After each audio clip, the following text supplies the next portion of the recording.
mettre devant de vous afin que nous puissions parler de la part allant dans le même sens et créer un modèle. Pour ceux qui n'étaient pas ensemble avec nous depuis le début, les autres savent que nous sommes en train d'exploiter le livre des juges.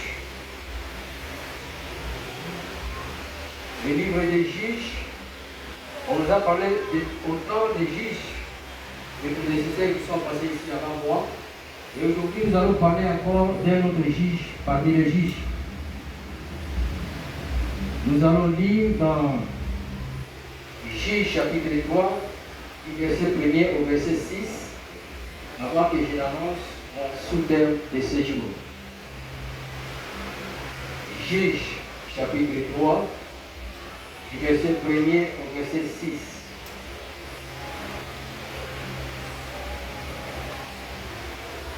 Nous lisons au nom de Jésus. Amen. La Bible dit, ceux qui ne l'avaient pas connu auparavant,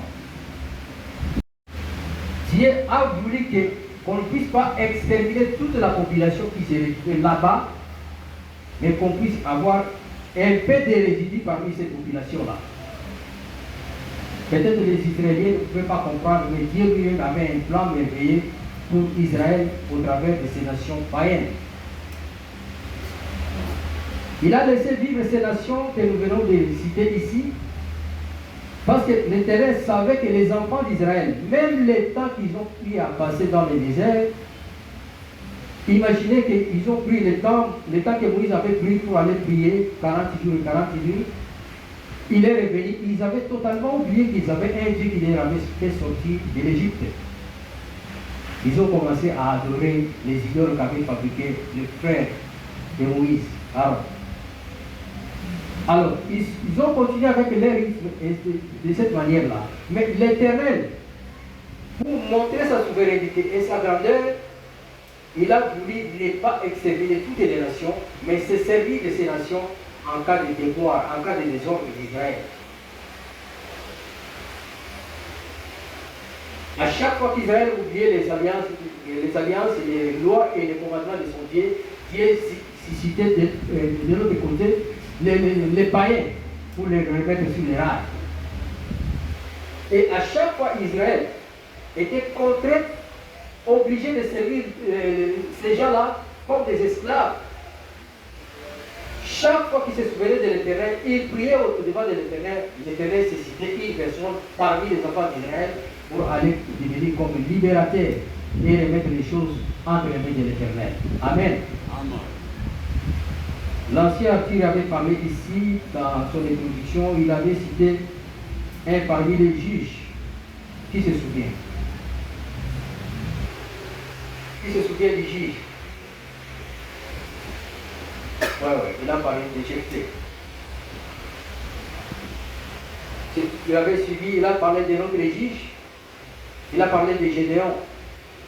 Et récemment, l'autre dimanche, avant, on nous avait parlé aussi de Samson. Tous étaient des juges. Mais aujourd'hui, nous allons étudier un autre juge parmi les juges.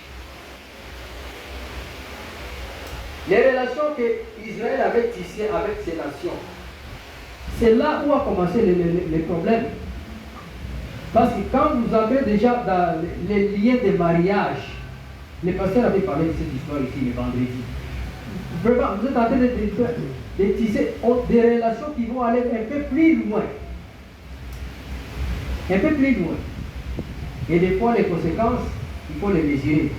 Qu'est-ce que ça va produire par la suite?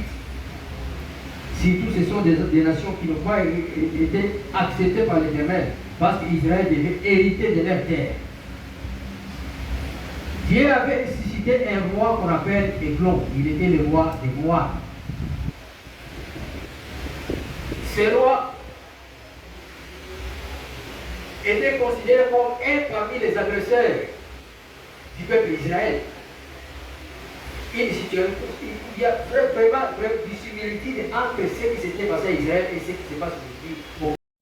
Églon est devenu le roi de Moab, a commencé à donner de la souffrance au peuple d'Israël. Tout simplement parce qu'ils ont abandonné Dieu, ils ont commencé à adorer les autres dieux dans les liens des alliances de mariage. Mais c'est quand le peuple a crié à l'Éternel, quand le peuple a reconnu ses fautes, il a crié à l'Éternel, l'Éternel avait suscité aussi un parmi les enfants d'Israël pour devenir leur libérateur.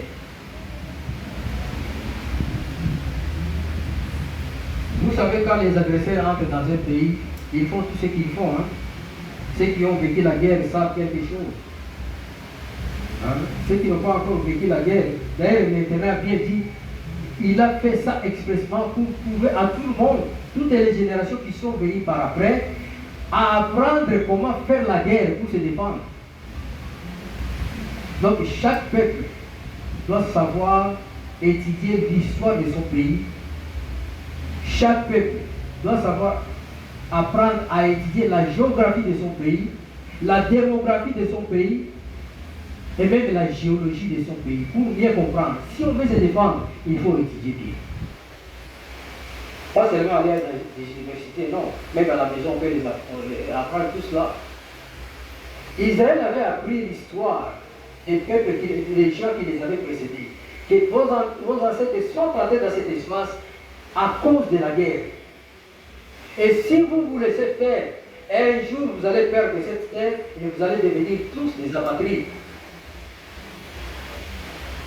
Vous savez, les apatrides, ce sont des gens qui ne sont pas identifiés à aucune nation dans le monde. Imaginez que nous sommes aujourd'hui des Congolais, 100 millions d'habitants, soi-disant. Et que les agresseurs, quand ils viennent, ils nous chassent nous tous. Qui sera le bienvenu ici à Brana? Quel Congolais? Qui sera le bienvenu en Angola? Autant d'épées d'ailleurs ils nous chassent, maintenant c'est autant d'apatrides qui vont nous accepter. Vous êtes sûr? Non. Donc chaque peuple doit savoir se défendre.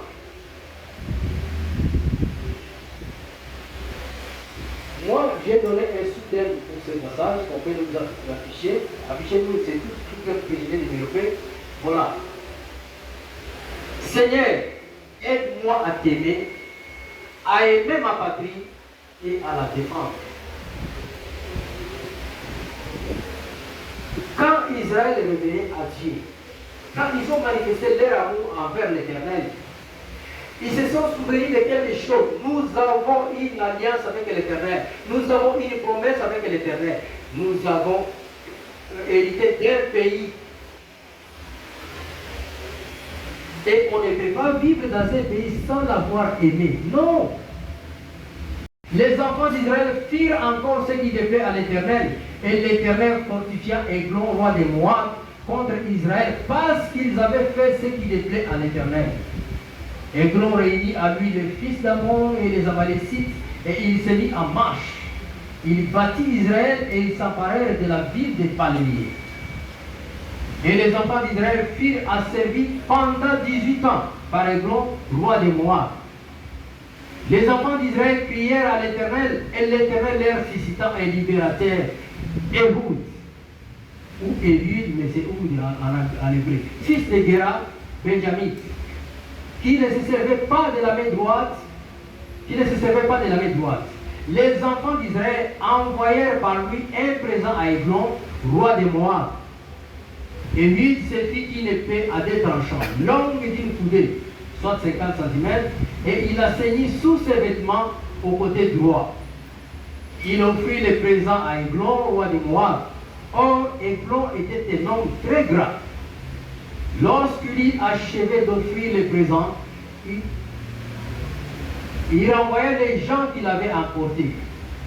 Il revint lui-même depuis les carrières près de Gilgal et il dit: Ô roi, j'ai quelque chose de secret à te dire. Le roi dit: silence. Et tous ceux qui étaient auprès de lui sortirent. Ehud l'aborda comme il était assis seul dans sa chambre d'été, et il dit: j'ai une parole de Dieu pour toi.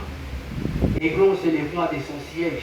Alors Ehud avança la main droite, tira l'épée de son côté droit et la lui enfonça dans les vagues. La poignée même entra après la lame, et la graisse se referma autour de la lame, car il ne retira pas du ventre l'épée qui sortit par derrière. Ehud sortit par les portiques, ferma sur lui les portes de la chambre haute et tira les verrous. Quand il fut sorti, les serviteurs du roi vinrent et regardèrent, et voici, les portes de la chambre haute étaient fermées au verrou. Ils dirent sans doute, il se couvre les pieds dans la chambre des filles. Ils attendirent longtemps, et comme ils n'ouvraient pas les portes de la chambre haute, ils prirent la clé et ouvrirent, et voici leur maître était mort, étendu par terre. Pendant leur délai, Ehud prit la fuite, dépassa les carrières et se sauva à Séhira. Dès qu'il fut arrivé, il sonna de la trompette dans la montagne d'Éphraïm. Les enfants d'Israël descendirent avec lui de la montagne et il se mit à leur tête. Il leur dit, suivez-moi, car l'Éternel a livré entre vos mains les Moabites, vos ennemis. Ils descendirent après lui, s'emparèrent des gueux du Jourdain vis-à-vis de Moab et ne laissa passer personne. Ils battirent dans ce temps-là environ 10 000 hommes de Moab, tous robustes, tous vaillants, et pas un seul n'échappa. En ce jour, Moab fut humilié sous la main d'Israël et le pays fut en repos pendant 80 ans. Amen. Ça, c'est l'histoire des noms libérateurs. Quelqu'un qui est animé par les soucis et l'amour de son pays, que Dieu a suscité parmi les enfants d'Israël. La Bible nous dit que cet homme est ici de la famille de Benjamin. Il ne se servait pas de la main droite, mais de la main gauche. Donc, il était gaucher. Mais un militaire bien formé. Parce que par la suite, quand vous allez lire, vous allez voir que la tribu de Benjamin, c'est parmi les meilleures tribus qui donnaient autant de militaires pour l'armée. Et ils assuraient vraiment la défense. Et quand on parle des hommes qui se servaient de la main gauche, ce n'est pas par rapport à la naissance, ce sont des gens qui ont été entraînés pour se battre avec la main gauche. Et j'ai essayé de faire certaines recherches, j'ai trouvé pour dire que non, les personnes qu'on entraîne à se servir de la main gauche, ils sont plus habiles que les personnes qui utilisent la main droite. Et on a donné vraiment des illustrations sur les sports. Et là, c'est par là que j'ai compris même, dans les sports, le football, comment quelqu'un comme Messi, qui n'est pas de haute taille, affronte des fois 3-4 défenseurs à la fois. Tout simplement parce qu'il utilise du côté gauche, il a la facilité de pouvoir dribbler et passer même au jamais les 3 personnes. Et on nous dit, parmi les tribus de Benjamin, il y en avait 700 hommes d'élite, bien formés, tous se servaient de la main gauche. Maintenant, ici, cet homme élu, la Bible me dit, c'est par lui qu'on a envoyé donner du cadeau au roi. Imaginez une nation comme Israël, nation de Dieu. Mais au lieu de donner des sacrifices à leur Dieu, il commence à donner à un roi païen. Et c'est par là que Élie a eu une idée de dire, je vais donner le cadeau au roi. Est-ce que je serai envoyé pour toujours pour aller continuer à d'autres? Il a réfléchi par lui-même. Une version de l'anglais que moi j'ai dit, c'est par sa propre initiative qu'il a fabriqué cette épée à double tranchant. Par sa propre initiative. Personne de sa famille, personne de sa tribu n'a su ça. Que lui-même et son Dieu. Avec comme objectif, mettre fin à ce régime d'oppression pour libérer son peuple.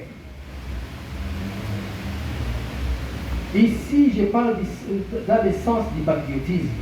Quand on parle du patriotisme, c'est le fait de pouvoir aimer sa patrie et défendre sa patrie. Si on ne le fait pas, sachez que nous sommes en train d'aller petit à petit vers la patrie. Petit à petit. Si nous ne prenons pas garde, nous ne faisons pas attention de la situation qui arrive, même dans notre pays, vraiment nous sommes en train de disparaître à petit feu. Ça, je vous le confirme, moi-même je suis déplacé de guerre. Il s'est fabriqué lui-même son épée à double tranchant. La mesure, c'est en anglais, on a dit, ici on a parlé des coudées, là on a parlé des mètres, 50 cm. Qu'il a attaché du côté droit, parce qu'on savait qu'il utilisait la main gauche et non la main droite. De tout ce qu'il pouvait le faire pour le côté droit, personne ne pouvait tenir compte. Voilà cet homme intelligent. Il est parvenu à donner les cadeaux au roi. Tous les services de sécurité qui étaient là, sous-informés. Personne n'avait délivré pour dire non, non, et je vais vérifier qu'est-ce que ce monsieur a.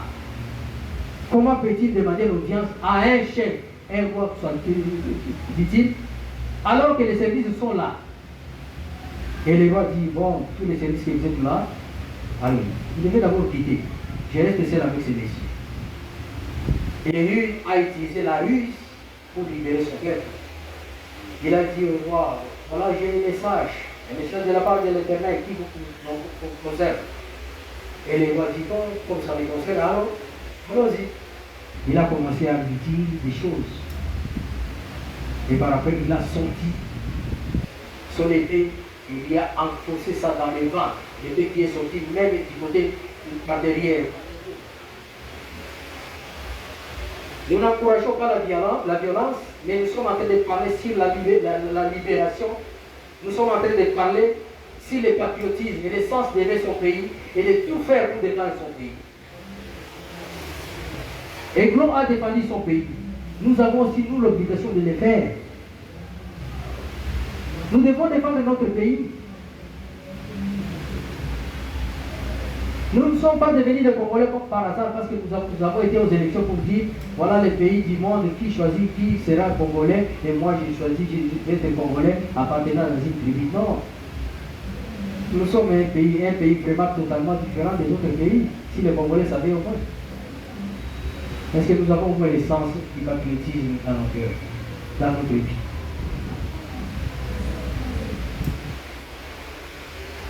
Vous savez comment on peut éprouver les Congolais s'ils ne sont pas vraiment des patriotes? Prenez seulement 10 000 $, venez déposer ça ici, à la chair.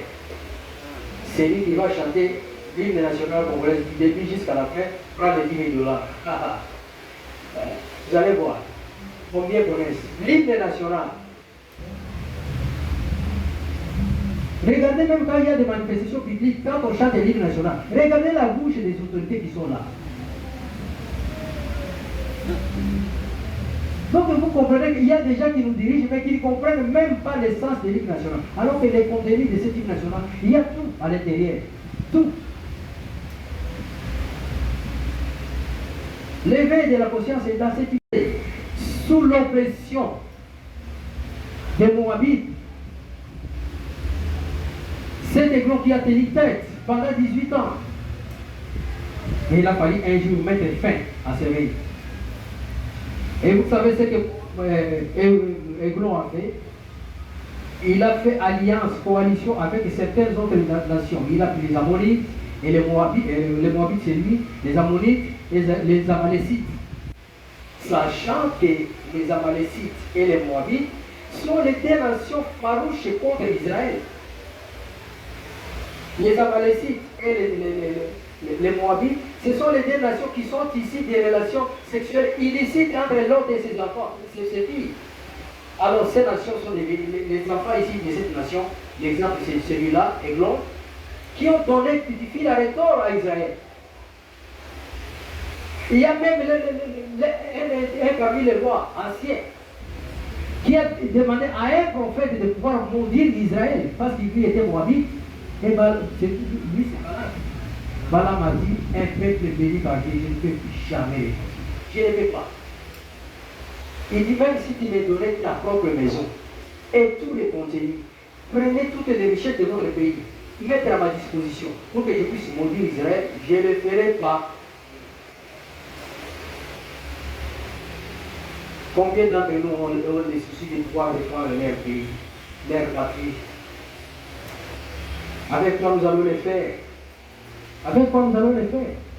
Tous nous sommes des chrétiens. Alors tous nous fabriquez des épées pour commencer à marcher, pour dire qui est en train d'agresser notre pays. Non, ça ce n'est pas notre rôle. L'armée est là, mais nous avons notre rôle à jouer. Lisons Hébreux chapitre 4, verset 12. Car la parole de Dieu est vivante et efficace, plus tranchante qu'une épée quelconque à deux tranchants, pénétrante jusqu'à partager âme et esprit, jointure et moelle. Elle juge les sentiments et les pensées du cœur. Amen. Nous sommes des chrétiens. Nous avons notre façon de pouvoir défendre notre nation. Au travers de la parole, si réellement nous avons la connaissance de cette parole, si réellement nous avons accepté Jésus comme Seigneur et Sauveur, nous devons nous autres faire la violence de pouvoir vaincre cet esprit-là. Notre nation est agressée sur tous les plans. Pas seulement sur les plans militaires, sur tous les plans. Même sur les plans culturels. Nous sommes menacés. Alors que partout au monde, Israël a cherché à protéger ses frontières. Il n'a que 6 pays qui l'entourent. 6. Mais nous avons 9 au-delà d'Israël. 9. Il y a 12 tribus là-bas. Nous avons plus de 459 tribus au Congo. Qui va s'élever comme élu pour défendre sa nation? Élu avec une souche. Il est benjamite, mais les combats qu'il a menés ici, la guerre de libération qu'il a menée ici, n'a rien à faire avec la tribu de Benjamin. N'a rien à faire avec sa propre famille, rien. Mais il a fait pour l'honneur de toute la nation d'Israël. Nous, aujourd'hui, quand vous avez une part de responsabilité, la première des choses, c'est de recourir à des personnes inexpertes, tout simplement parce que vous êtes d'une tendance régionale, linguistique, ainsi de suite. Ce sont les antivaleurs. Ça ne nous avancera jamais. Ici, Yahweh n'a pas cherché. Il a sonné de la trompette pour signaler à tout le monde. Venez. Il n'a pas dit les Benjamites parce que vous êtes des véritables guerriers. Venez, nous allons faire la guerre. Non. Il a dit tout Israël, venez maintenant. Nous allons combattre. Pourquoi nous ne le faisons pas? Pourquoi nous ne le faisons pas? Pourquoi nos autorités ne le font pas? À chaque fois qu'il y a une tendance qui arrive, il y a un décès qui se décide, un décès qui se montre. Avec Méné, vous allez voir par la suite, même avec mes prédécesseurs, aucun des juges n'a eu à vivre aussi longtemps comme élu dans les règles. Les hommes ont régné seulement après 7 ans et le peuple est revenu à la même situation. Après 15 ans, il est revenu à la même situation. Mais ici, on nous parle de 80 ans. Pas 80 jours, 80 ans. Le peuple est resté dans la paix pendant 80 ans. Quand vous voyez 80 ans, c'est presque 2 générations, des 40. 2 générations. Et vous étiez parmi les personnes, parmi les enfants qui sont nés dans les déserts. Ce sont les enfants qui ont été circoncis par Josué. Ils ont appris la guerre. Est-ce que nous avons quand même des références historiques sur notre pays, nous les Congolais?